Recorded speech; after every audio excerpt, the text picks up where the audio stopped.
This episode is brought to you by PartyQs, the #1 questions app to help take your conversations to the next level. You can download it for free right now on Google Play and the App Store, plus heading to partyqs.com. What happens to you when you hear the word peace? If you're like me, you're probably thinking, I want some more of that. And today's conversation is kind of centered around finding your way back to peace. Because we are talking with Dr. John Delony, who is a mental health and wellness expert. He's a 2-time national best-selling author. He's the host of the Dr. John Delony Show, which is where people call in and ask him questions about their mental health, relationships, parenting, marriage, you name it. He is willing and ready to step alongside people through whatever they're going through in their life. It's going to be a powerful conversation because we're talking all about his new book, Building a Non-Anxious Life. So without further ado, let's jump in to this conversation. Well, welcome everyone to the Accidentally Intentional podcast. We have the incomparable Dr. John Delony on the show, and he's already laughing. I haven't even said his bio. I think I'm very comparable.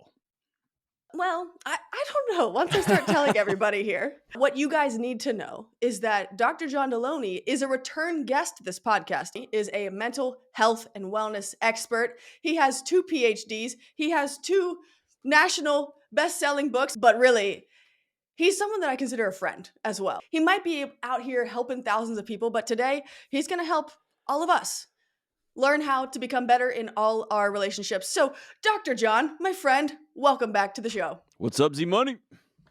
So, today we're going to be talking a lot about your new book, Building a Non-Anxious Life, because it's a pretty incredible one. It's shot to #1 on so many charts, and there's good reason for it, because this is a book that will have ripple effects for decades. This is a book that no matter what age you are in life, everything that is taught in here is applicable and you can take and put into action to find peace. And so I'm really pumped to get into it, because here's what I know to be true in this book is it's all about making a lot of choices. So the 6 things that you talk about is choosing reality, connection, which is really where we're going to focus today, freedom, health and healing, mindfulness, and also belief.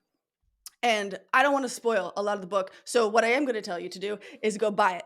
John, you don't have to buy it. I'm sure you No, can I get had to one buy for my free. own too. Trust me. I had to buy it myself. I got a coupon though, so that was cool. Oh, we love a discount. Yeah, we do. I want to start this by talking about a couple sobering statistics, because you don't know this, John, but the statistic from your previous book, this one, rocked me to my core and actually changed the theme of the podcast. Because it's always been about relational wealth. But you actually said on our first episode together that 70% of people don't have a single person they could call in the middle of a crisis. And if you play it back, my face goes white when you said that, because I didn't know there was a statistic behind everything that I was feeling and experiencing from the world around me. And I was like, wow, I'm going to make it my singular mission to help try and get this number back to 0. And so that was a really powerful moment we had. And now that you have these statistics from the new book that really put this in place for people to understand the brevity and the dire situation that we're facing. So 82% of people say that they spend the most time with those that don't know them deeply. 68% have 3 or fewer close friends. 54% have a friend they don't feel comfortable calling in the middle of the night for help. And 40% struggle with emotional intimacy with their spouse. We're struggling. Yeah. And one of the themes that I kept hearing throughout your book was the power of vulnerability. So I would actually love to start there with you. We have a generation of people, multiple generations, who don't know what depth in relationships and depth in connection looks like. You talk about how in the book you're discussing you're experiencing finding friends and building this community and building connection. And along the way, I'm assuming that there was probably a couple times when you were struggling with vulnerability. What did you learn through what vulnerability is and is not? I mean, I grew up, I'm like a born and raised Texas male. Like, and my dad was a homicide detective, you know what I mean? He's pretty amazing, but Yeah. vulnerability was not something we discussed very regularly. Um, I didn't even know it was a thing. I didn't know it Mm, was the path forward, and I think this happens predominantly with men, but I'm finding it more and more with women as well. I I did not understand that I had any value beyond my utility. mm, What I could bring to a relationship was answers, a strategy to fix something, probably you, mm. and like a way to make money. That's what I could bring. And I could fight, right? I could like punch an intruder, right? Because I'm big. And Yeah. so the idea that I had value just because I was there made no sense to me. I didn't have a psychology for that. And so when my Yeah. wife would say, I'm struggling with this thing, I'd be like, you should just do this. Or if you've ever sat and been the lone woman at a table full of dudes, it's just a bunch of guys trying to solve each other's problem. Well, you should just Mhm. told him this. I would have kicked that guy's. I mean, it's like this advice giving lecture after another. Yeah. And it wasn't until I had every answer possible. It's Mm, only when you cross the stage a second time with another PhD that you realize, oh, dude, the answers don't solve that big gaping hole inside your mm, chest. mhm, And it's only when your wife was like, "Hey, I'm Dr. Delony before you. I'm smarter than you actually, and I don't need your advice. I really just want you to sit here and hold my hand." And I'm like, Then the computer malfunctions a little bit, and so all I have to say is I didn't know it was a thing. I yeah. thought that the path to love was doing stuff, and the more I've dug into it, the more I think that all of us have this. The way I've explained it before is just like that ticker tape underneath, like the news that just always going with all the stock market stuff and all the bad news in the world. Yeah. Um, I think it just is constantly going, and it's Mhm, reminding us, "You suck. You suck. You're a loser. You're never gonna get it. You're never gonna get it. He's always gonna leave. You're always gonna fill in the blank. mhm. You're always the worst thing you ever did." And so Yeah. it just I think most of us feel like we would be better off not bothering people because 'cause we're not that great. And I think the greatest thing I could do for my neighbors is to just not bother them. Mm, The statistic of those that you read off, the ones that are the most terrifying for me, the most heartbreaking for me, is the 8 out of 10 people whose closest friends and spouses don't really know what they're going through. yeah. And I that one resonated with me the most when I was we that study was done in house, and there was entire seasons, years when I would share a bed with a woman that I know loved me, that I was like we were Mm, married, and she had no idea what I was wrestling with, none, zero. And what was cruel about that to her was she thought that that gap, that distance between us that she could feel was somehow her fault, and she needed to fix it. mm, And I didn't have the skills to say, "Hey, I'm not okay," because that's vulnerability, and that's what cowards and weak people do. So I just went and tried to get more answers, or try to get bigger muscles, or try to get whatever. I mm, got louder, or get more angry, or get more whatever. So I think the breaking point that we all eventually get to is the only way to truly connect with somebody is to be vulnerable. mhm. And when you're vulnerable, somebody can really hurt you bad. Yeah. And And that's the probably will. Yeah, Yeah. 100% will. That's the devil's bargain, right? You have Yeah. to go through this scary, gauntlet and hope that when you trust somebody with your innermost stuff that they don't use it and destroy you with it. Yeah. And that's the path to love. And it's a beautiful articulation. And, I'm wondering about someone who's listening to this being like, all right, bro, I get it. I need to be vulnerable and say something about myself to somebody. And then they swing the pendulum so far that they're like word vomiting, like, here's my whole life story. Just please Ugh. love me. Like that's Oversharers. Yeah, yeah, yeah, yeah. correct. How would you help someone understand how they can navigate oversharing versus the correct amount of vulnerability that breeds trust? I think oversharing is yet another defense mechanism. I'm gonna Mm, dump all my crap out all at the same time, and I'm gonna watch you really close. And if you go, I knew it, because you know what I'm looking for? I'm looking for what I believe to be true in the world everywhere I go. Wow. And I believe people are gonna leave because I'm the worst thing I ever did. So here's all the worst things I've ever done ever. Here you go. And then people go, "Ah," and I go, "See?" And that's just it's you can abuse people. You can really beat people up with your crap. Mhm. I think vulnerability is something different. It's an intention. I'm gonna intentionally be fully me. And Mm. not in some YOLO, super postmodern, like, "I'm just being me, bro." Like, no, you're being a jerk, actually. What I say is, like, I am gonna tell the truth, Mm. and I'm going to do the hard work and say, "This is what I need," and I'm gonna say those needs out loud. And when I'm scared, I'm gonna say the words, "I'm pretty freaked out about this." Mm. And when I'm not okay, I'm gonna say, "I'm not okay." Mhm. And then if somebody says, "What do you mean you're not okay?" I'm gonna say, "I got a lot going on," and I'm gonna gauge the relationship, right? Like, if you're one of my 2 or 3 inner core friends, 5 or 6, you can handle me dumping my trash out. If you're a casual person that I work with, I'm not gonna do that. It's irresponsible, right? It's Yeah, cruel to dump that on somebody. And totally. so, I'm gonna be wise about it, but also, I think there's a lot of, am I dumping all my crap out to protect myself Mm. and to force you to respond in a way that it's gonna justify my actions, or am I lifting the lid on that thing and telling you I'm not okay, in an Yeah. effort to get closer with you? Mm. Wow. You're obviously talking about how you, being a Texas male, where this is not ingrained in your body, had to go through this process of learning how to be vulnerable. So I would love to kind of hear when you started trying this, how your other male friends reacted. We're like, what are you talking about right now? Because Well, I obviously don't have insight as to what men talk about, but I know that feelings usually aren't part of it. it was, um, it wasn't and has never been, um, what I thought it was gonna be.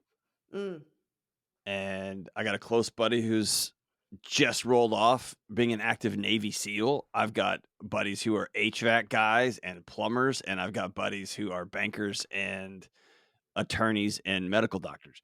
mm, Everybody in between. And blue collar, white collar, all the collars, no collars, whatever. And not one time have I said, "Dude, I'm not all right." Has anybody said anything other than, "Bro, grab a drink, grab a seat. Let's figure this out."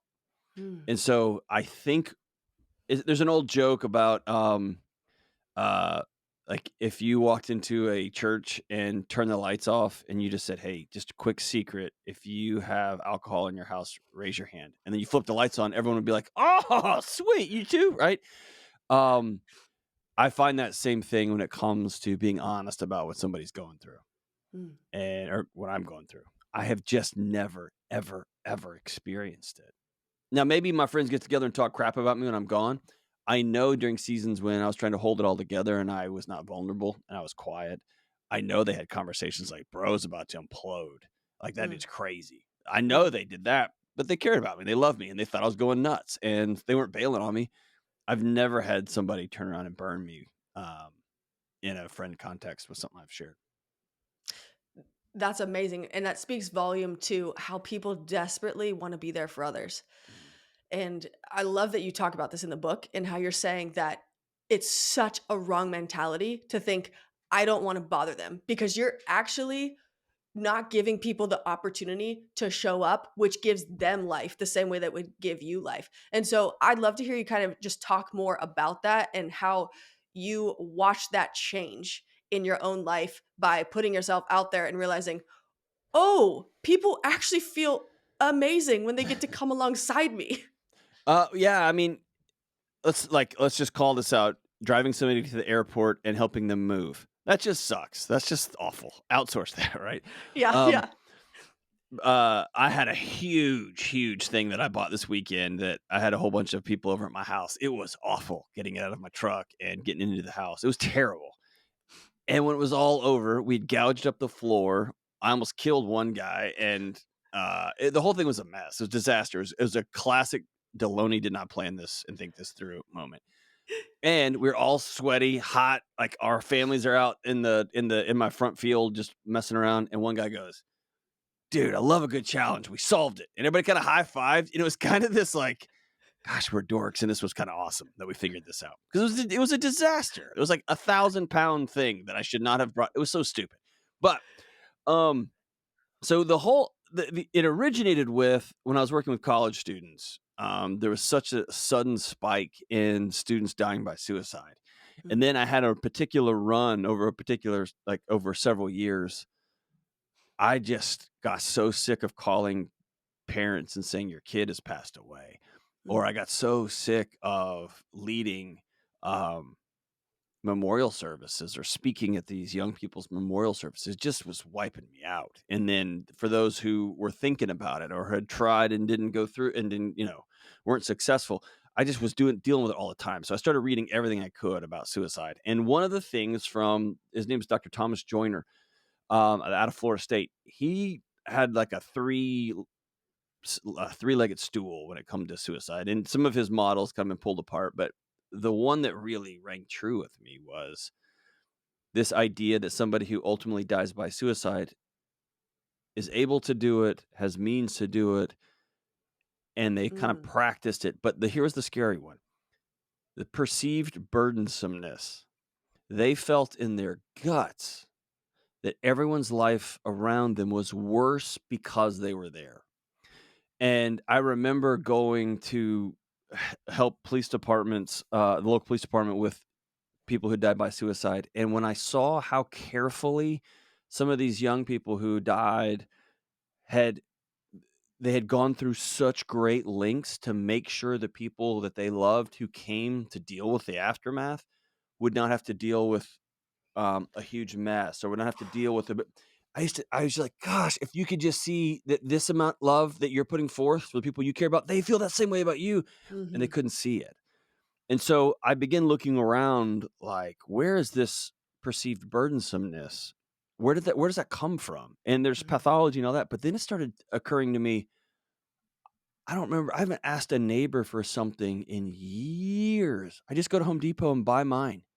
That dude yeah, has 500 tools in his garage that he uses once every 3 years, and instead of me asking him, and he'd be like, "Yeah, sure," just sitting in there, I go to the store, spend money I don't have to buy my own that I'm gonna use once and hang it up, and then it went to, we don't ask for food, we don't ask for, "Hey, could you come watch my kid real quick?" I get on some mm, app and I interview somebody so that I don't have to bother anybody, yeah, and suddenly every single interaction in my life is a transaction.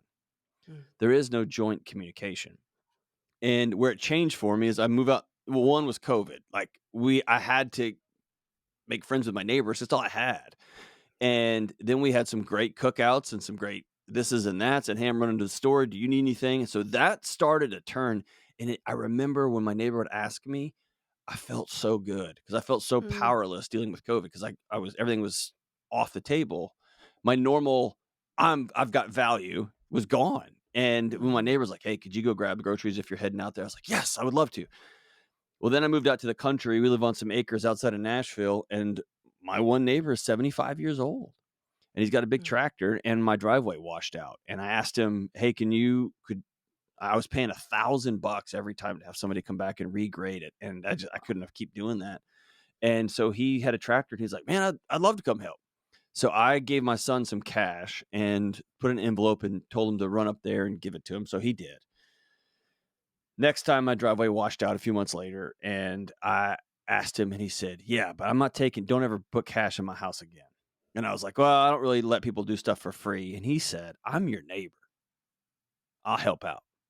And he mm, did it. And so then, I don't know if I put this in the book or not, but instead of giving him cash, my wife made some homemade sourdough bread, and she's got, gardens for, like, miles. She's got gardens forever, and she made a bunch of homemade pickles and green beans and canned 'em, did the whole thing. So we brought him, like, this basket, and we got him some of our chicken's eggs, and he was working on something out in the yard, and he was sopping wet with sweat, and I brought my daughter and my son over, and we gave him this thing because I want them to see this neighbor interaction, and they could learn so they don't repeat the same mistakes I made, and mm, he stopped what he was doing and got all choked up and came over and gave me a big sweaty farmer hug. And I realized, oh, he didn't care about the money. He cared about time and he cared mm, about Like, y'all gave up your time. Y'all grew something from the ground with your own hands, and Wow. this is what neighbors do. And so it really changed this idea that I gave him a gift by asking for his help to do something that I can't do. And he felt like empowered. And then I was able to give him something that he can't do because he didn't have any chickens and I do. And so all I have to say is don't rob people in your life of the opportunity to have purpose and to have meaning. And there Mm, is no greater purpose than to help somebody in need. There's no greater meaning than to know I've got value because I got a truck and I can show up. Is it annoying when everybody asks to borrow your truck? Yes, it's the worst. It's the worst.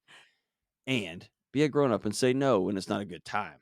Other than that, man, don't do life by yourself. Give people the opportunity to say, I don't really know what to say right now, but I love you and I'll sit with you. Give people that opportunity. And yeah. I think if we stop walking around thinking that I'm a burden, and that person thinks they're a burden, you think you're a burden, and like just reach out, then give somebody the opportunity to show up for you. And Yeah. I think that that's one of those switches we can flip culturally that would really set us on a different path. Totally. Yeah, that's amazing. And I want to double click on something you said because you're not saying only give value and become a doormat, right? You're saying you have value innately and you bring and give value. They both work in tandem, not one or the other. And I Right. think that's the beautiful distinction that you're able to articulate so well. And I'm no good for you, by the way, if I've run myself into the ground. And if Right. I come over to help you with your driveway and I'm rageful about it, Mm, and I haven't slept because I can't say no, and my wife hates me because I don't show up for her because I'm too busy running around trying to get my needs met by helping everybody. If I become codependent on people reaching out to me and I start using you to prop me up, that's no good, right? yeah. There's a definitely a balance here. And there's a balance saying, I asked my neighbor a few weeks ago, hey man, my thing washed out again. And by the way, I clearly have another issue I need to fix, but um, he said, I can't do it now. Let's wait till it Mm, rains. And that might be 3 or 4 weeks. Let's wait. And so I go when I drive up my driveway right now, and that's just kind of part of living out in the country. But he said, no, he's got boundaries. He's 75 years old. You know what I mean? yeah. But he's got boundaries. And so that's on me to make sure I'm whole and well so that if I do show up, I show up with a whole heart, with a good heart. I don't show up resentful and mad. That's why I don't help people move because I always get mad when I help Yeah, people move. clearly this man does not want free pizza anymore. Okay? Nope. Nope.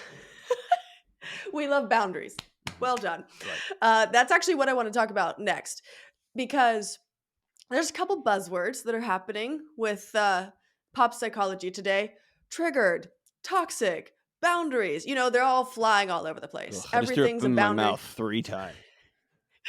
Everything's toxic. Let's talk about what boundaries should look like in a way that they're not manipulative. Take it wherever you want to go. I just know people really struggle with, well, boundaries are manipulative, or they're like, I can't do that. There's no middle ground. Yeah, boundary is just simply me defining what's mine. And when I Mm, define what's mine, I also define what's not mine. mm, And so boundary is me doing the work to identify what I need in my life to be well and whole. And that's different for everybody. For my wife, mhm, it's about 72 hours of sleep a night. For me, it's 7, right? But she we have a rule in our house. No heavy, hard conversations after 9 p.m. because mm, we've learned that she gets tired and then I get frustrated and then I get tired and they're not mm, productive. So we made up a boundary, and that boundary protects us, and that boundary keeps us safe, and that boundary keeps us connected and well. That's it. mm, Um, Boundaries let me know where my yard stops and your yards begins. mm, And it doesn't sound good and it doesn't sound right. There's an intellectual argument to be made, like, let's take down all the fences so we can become the greatest neighbors. That's just not how it works in reality. mhm, Great fences make amazing neighbors because mm, I know where I stop and you begin, and I don't become enmeshed and messy and just all piled in on each other. And so I think the buzzword around boundaries has we are so insecure, we think so little of ourselves that we have to give a reason, this big dramatic dun dun dun moment for me to say no. And I mm. think that's just silly. Yeah. Like, "Hey, can you come do this?" I'm not gonna be able to make that. I appreciate the offer, though. I don't have to give you an explanation. I don't have to lie to you. I don't have to make up something. I can just say, "Hey, no thanks." I when the book came out, I reached out, like, the PR team reached out to a whole bunch of people to see if we could do podcast rounds, and, um, one guy who I wanted to be on his show, he just wrote back and said, "I'll pass." And dude, I had my respect for him went up even more. There was no big drama. There wasn't like, "Oh, I'm not taking clients right now," or "I'm not taking interviews right now, but I would love to." It just said, "I'll pass." Not for me. And part of me was like, "Ah, I kinda wanna be for him." And also part of me was like, "That's kinda awesome. Guy practices what he preaches." Right? Wow. So, it's just simple. And a boundary is not an excuse to be a jerk, and it's not Mm, an excuse to be rude or ugly or mean or isolationist. It just simply is a way to say, "Hey, what I need to be whole is, um, I can only do 3 or 4 really hard phone calls a week. I need a break, and cool. I can't talk this week, but let's circle back next week." "Well, I need you right now." "I'm not gonna be your guy, and so, you'll need to reach out to somebody else." mm, 'Cause here's the scary, ugly, not nice part, but kinda true part. It's your emergency, not mine, right? And so I know if I'm mm. running around trying to solve everyone else's emergencies, then I end up pretty useless, and I'm not able to help anybody, much less myself. Dang. Yeah, that makes so much sense. So, we're in the middle of this conversation talking to Dr. John Delony about vulnerability, connection, where to go to have meaningful connection and build it in your life, which is probably bringing a few questions to your mind, such as, like, okay, well, if I'm going to build new relationships, where the heck do I start? What questions would I ask someone? And so I have an answer. Look no further than the Party Cues app, who is the sponsor of today's episode. Party Cues is the #1 questions app as a conversation starter. It is something that I literally keep in my back pocket no matter where I go. You can go to a bowling alley and start making friends using these questions. You can take these questions to your Thanksgiving table with your family and your extended family and get to know each other a little bit better. Why is Party Cues the best out there? Because the app has over 2,100 questions for you to go through and ask the people in your life to build more meaningful connections. Honestly, you can punch awkward silences in the face because Party Cues is the answer to all of that. I understand that making new friends and being vulnerable and all of that, it's really challenging, really nerve wracking, and it feels really risky. So, what if you had the perfect wingman socially to assist with that? Party Cues is that wingman, and you can download it for free right now on Google Play or the App Store. Of course, if you're on iPhone, and also they have a web version of this, partycues.com. And bonus, coming soon, they're going to have a Party Cues card game, which you can sign up for right now by going to partycues.com. But seriously, trust me on this. This thing stays with me no matter where I go. Party Cues app is essential for building incredible relationships. It's the perfect gateway to have awesome conversations, and it can start with you right now, today. Download the app. I promise you'll love it. I do want to say that hearing someone say, no is a full sentence. I hate that. Oh, Like, I'm yeah. just being honest. I get very spun up by it. I'm like, Yes. what are you hiding from me? Why can't you explain yourself? Yes. So, can you tell me when that's appropriate to just say, no? I assume that there's a relationship level in which it's like, okay, well, you do need to explain a little bit more than that. But teach me. Why do I not need to be so scared of this no is a full sentence situation?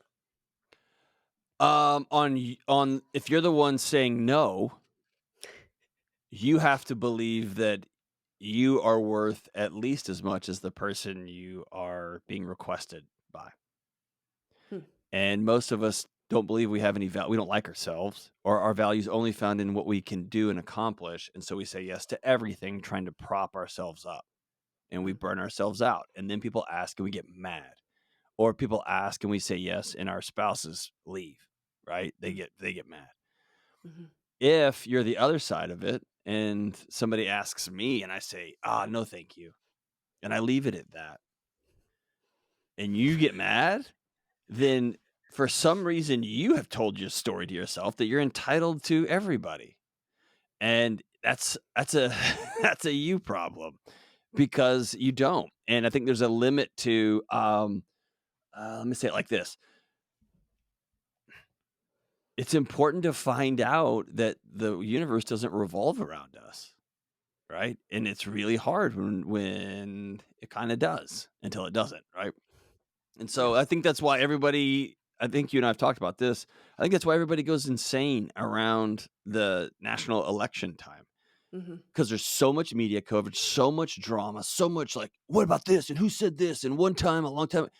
And at the end of the day, we each get one vote. One vote. We get to throw one ping pong ball in the little fish tank at the carnival. That's all we get. And it makes us nuts Mm. because we think we're entitled to all this other. Nope, you get one vote. Put it in the Yeah. pot, and we'll see whose pot's bigger at the end. And so I think that's that entitlement. Like, no, no, no, you owe me more than that. No, I don't really. Now, you said it best. My wife does. My closest buddies do. Sometimes my boss says, if you want to continue with a paycheck, you don't just tell me no. You need to explain why you can't do this project I asked you to do. That's fair. I signed up for Yeah. that when I started taking your money. Um, but on a daily basis, I don't owe an explanation to everybody. In fact, my explanations can be kind of demeaning Mm. and to me and to the person I'm trying to explain myself to. Mm. What a great gift if I just let my yes be yes and my no be no. And Mm. can you do that? Yeah, I'm in. Or can you do that?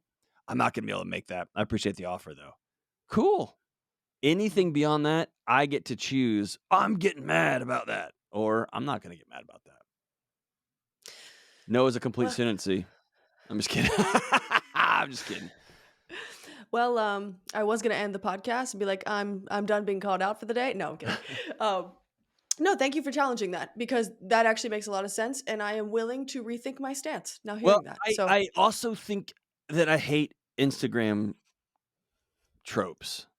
yeah, And so I think that other people have the right to just say, nah, no, thank you.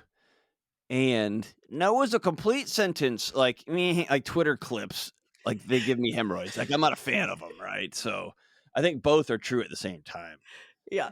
Let's talk about the word toxic too. Now that we're Ugh. talking about Instagram tropes, where did this come from? Why are I we so don't quick to be know. like everything's toxic? Like the only thing we were talking about being toxic growing up was crayons. Okay, now it's everything.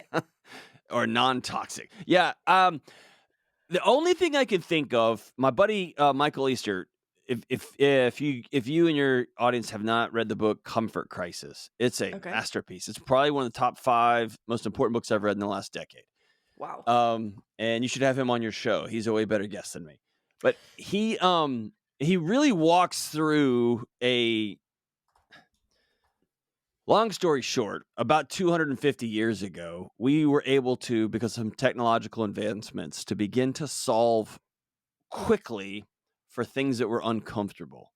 Mm, We mostly solved for not dying for most of our human existence. And then we were able to ship apples across the US and we were able to do some of the like able to put a pipe underground and just get water from the center of the earth, right? And so suddenly these things that had killed us long ago weren't killing us. And then we got an mm, opportunity to, well, let's make the water taste really good. And let's make sure it's extra clear. mm, And let's make sure the food is humongous. Let's modify it, make it huge. And let's go ahead and package it so it stays on a shelf for 500 years. And let's put leather seats in the car. And let's get an air conditioner so it's always about 71 degrees everywhere. And let's get mm, heaters so we never have to be 69.7 degrees. All these things were awesome. But over time, when we kept solving for comfort and technology was allowing us to solve for it faster and faster and faster. I mm, wrote my last dissertation without ever walking into a library. I never entered one. And it had hundreds of sources to it. Why? yeah. Because technology allowed me just to hit a button and somebody else scanned it in and emailed it to me. The whole book chapter, the whole article I was trying to read. And so that's amazing. That allowed me to do 2 years worth of research in 6 months. It was awesome. Yeah. But as we begin to solve for comfort, we inadvertently begin to pathologize, demonize discomfort. So anything that's uncomfortable has to be fixed. I hear people say, "Man, that 12-hour ride in the car is too uncomfortable. We need to get a credit card and get flights next time." Or the human body wasn't designed to drive 12 hours and go across 6 states in one day. That's a lot. And so if you're gonna go 12 hours and one day, part of the bargain that you make is you're gonna be uncomfortable for a while, Mhm. and that stings, but that is what it is, right? There's Yeah. a there's a comedian that talks about going from New York to LA, and he's like, "200 years ago, most of you died on that trip, right? You didn't make it, and it took 3 months or what." I mean, and so really quick, we've just started solving for discomfort. Discomfort has now become our enemy, Mm. and in a weird way, we now go into the gym and we take all the weight off the bar, and we get so mad if there's anything resistant or heavy, and then we're all mad that we're not very strong anymore. Wow. It all works together, right? So, I think toxic came from this idea that not now that I've solved for all of my creature comforts, I'm able to start thinking about ideas. And Mm. your idea isn't something that challenges me. There's not this iron sharpens iron. Your idea makes me uncomfortable. It makes me think my daddy's dumb. It makes me think my church didn't do it right, or that my version of God isn't the right version, or Mm. the job I have, or whatever political stance on something. And instead of heading into that discomfort so that we both become stronger on the other end, we've created a culture almost overnight that says anything uncomfortable is wrong and bad and you got to solve it. And since I can't solve your ideas, I just have to end you. I have to Mm. cancel you. I've got to destroy you so that your ideas go down with you. And there is no working towards a greater good. The greater good is me feeling comfortable all the time. And so anything that's uncomfortable, I have to label it toxic and I have to try to destroy it. And that's what we've got, this bubble wrapped little universe that we've created for ourselves. And I Yeah. think we're all paying a ugly, ugly price for it. Oh, for sure. And even just that thought process, as if there aren't enough thought process that can show how you're disintegrating everything in your being as a result of starting up here. That's a perfect example. So people are like, I don't really want to go to this place anymore. Let's say church is a perfect example. I have church hurt. The church is toxic. I don't want to go there. Well, okay. Where else are you going to find a community and build connection? Because you need a place to do Mhm. so. So I would love to talk about Well, let's where. yeah, I'm gonna sit on that. Yeah. So I heard somebody recently in a just a private conversation is actually really wise. Said, "Hey, church isn't going away. Like you can look at the statistics that say people aren't going to church anymore. Churches aren't going away. Yeah. Because if you look at coffee shop attendance and you look at CrossFit gyms and you look at MMA gyms, they're spiking like mad. Mm, And so people are gathering. They're just not gathering there. They're tired of this conversation or getting lectured at or this fight or this politics or whatever is happening here. They're done with that. But the human spirit will continue to connect and join forces with other people. And so I think the challenge is not grenading the church. It's being able to step back 10,000 feet and say, that group of people during that time, they hurt me. They did. mhm. They hurt me Yeah. really bad. Either intentionally, either those 2 or 3 people were super intentional about how they sought to hurt me, or um, this was just the prevailing cultural winds of the time. These are what Mm, they knew to be true, and this is what they taught me. And I ended up with 15 years of baggage. wow. That doesn't mean the whole thing is wrong, right? If your Mhm, doctor misdiagnoses you and gives you the wrong medicine, doesn't mean medicine is wrong or medicine mm, is bad. It means that mhm, that person messed up or that person did the best they could, did the wrong surgery, and now you got a problem.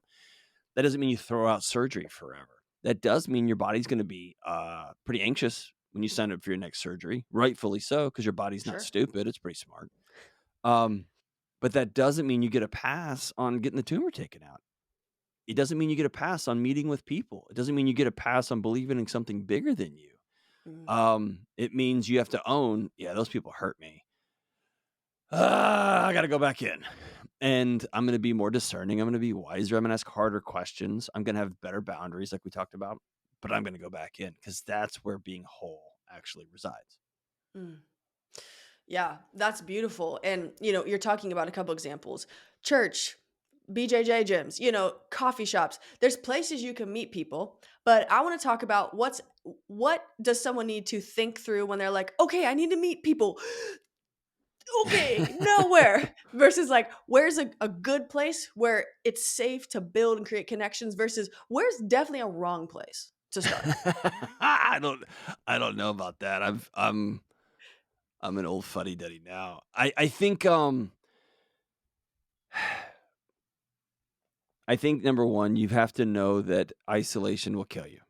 Hmm. We've all heard that it's worse than smoking and all that. So when your body identifies that it's lonely, it sets off a cascade of chemicals that'll kill you. It's trying to Yeah. get your attention and solve this problem. That's number one. You don't have a choice. You have to have people in your life. Number two, one person that you can lean on and trust is great. Mm. It doesn't have to be this entire, you don't have to have like a whole gang. Two or three or four people, I think, is better. But start with one. The third thing is don't ROI people.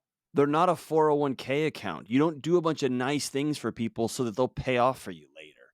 If Yeah. you use people to make you healthy, they will feel that 1,000 miles away. That will never be an authentic, true friendship or connection. I know a difference between people that I know, like you're a friend of mine. If you called and said, "Hey, I'm wrestling with this, let's solve this," it'd be awesome. I know strangers that I meet who are like, "Oh, hey man, you got a second?" And they want to tell their friends that they talk to me, or they want to circumvent some sort of. So I know when a friend of mine is reaching out, and I know when somebody's trying to use the skill set that I got. Right. Yeah. Similar, there's a guy here in the building that built everything. I mean, he's the general contractor on all these buildings at the Wow. place where I work. Dude, he got destroyed. Every day he got 50 texts like, "Hey, I need a plumber, I need a roofer, I need a this." And he's a great friend of mine. So when I asked him, "Hey, I need like a retaining wall guy." He's like, "I got a guy." So when Mm. you're in relationship with somebody, leaning on somebody's expertise isn't gross or ugly. When you're using somebody, it is, right? And so I Hmm. think I have to know, I have to make friends, I got to have community, I got to have connection. And I'm going to go be vulnerable and weird and awkward. And I'm not going to try to use people to prop me up and make me feel better. Cause then Yeah. that's just you're trading people for Xanax or Xanax for people. And that's not good for anybody. Totally. Everyone's like talking about dating apps nowadays, and they're like, dude, the dating pool is just like crap. Not like I can relate. I'm married. But I always think about it the same way. I'm like, that's so weird that this is like the first time people are talking about how difficult it is to build relationships, as if you're not having the same sort of trouble in the real world where you're not using an app to try and find like why are we not willing to be uncomfortable and know, you know what? There's a 9 in 10 chance this isn't going to maybe work out the first go around and I need to keep going back to it. It's just so interesting to me, but that's obviously coming from someone who had no friends, then got 250 meal dates with 250 different people to make friends. And yes, it's going to be awkward and yes, you're going to feel like crap, like, oh my God, I'm so small. Nobody likes me. Like, what is this big world I'm in? But then you have a breakthrough because you keep trying. And so And I just think, but what you just said is you intentionally chose a season of discomfort mm, for the strength and resilience and opportunity on the back end. right. And if you are entering into dating or entering into meeting people and your chief operating strategy is to never be uncomfortable, you will never have a relationship, period. There will never be a relationship that doesn't have discomfort in it. Hmm. That's the nature of it. True vulnerability, your body will scream at you because vulnerability can get you killed. It can Mm, get you run over by a relational Mack truck. And man. so if you are only seeking comfort, don't seek relationship, man, because it's an uncomfortable, wonky mess and worth every second of it. Yeah. Same as Beautiful. don't go to the gym and take all the weight off the bar. Just don't go. If that's what you're gonna do, if you're gonna put the treadmill on half, point 0.5, don't go. Don't go. Walk around your neighborhood. Like, don't do that to yourself. If you're gonna go to the gym and lift weights, right? Yeah. Go there and be uncomfortable for a while because the back end of that is strength and resilience, and you told yourself the truth and discipline, all those good things that come with putting yourself in uncomfortable situations. Mm. Yes. Yes to everything you just said. Um, I want to talk to you about mindfulness because I think this is a big part of it too, right? And this concept of being curious. You talk about it on your show often, which plug for the Dr. John Delony show, which is drops 3 times a week. It's one of my favorite shows. You should download it, subscribe now. Um, but you Only talk about after the accidentally intentional shows. there we go. Only. Finish one full episode first before Correct. hopping over, folks. Correct. Um, but this concept of being curious, I find that when I'm anxious, I don't know how to be curious because I'm just watching something burn down around me. So I'm just screaming, ah, ah. So the last thing I'm thinking about is, how do I be mindful of the situation? What would be a gateway to curiosity and mindfulness for people that feel that? So I'll challenge you because you're my friend. Okay. So when you're feeling anxious, most of the time, 99.999% of the time, things aren't burning down around you. You are projecting they're about to, Mm-hmm. and you're trying to solve them in the present. You are Yep. imagining they're coming. You're imagining this stuff's all going to happen. And it might, because if it's actually burning down around you, that's not anxiety. That is stone cold fear. You got to get out of the building. It's on fire. Good point. Good point. But anxiousness is out ahead of you. And so what's so important about curiosity is just the gap Mm, between this second and what I'm worrying about is about to happen. And if I can just identify that gap, it could be a millisecond, it could be 24 hours, it can be whew, mm, then I can wiggle into that space. What if this all goes right? What if mm. this I use this in every interview, but that guy cuts me off on the highway. If I exhale, whew,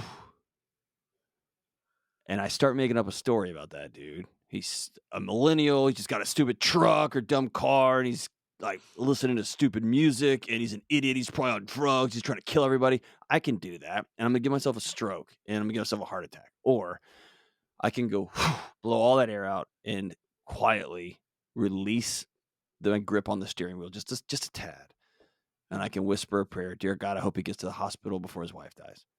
I mm, get to pick that story, and that story is found in the gap between what just happened and what happens next.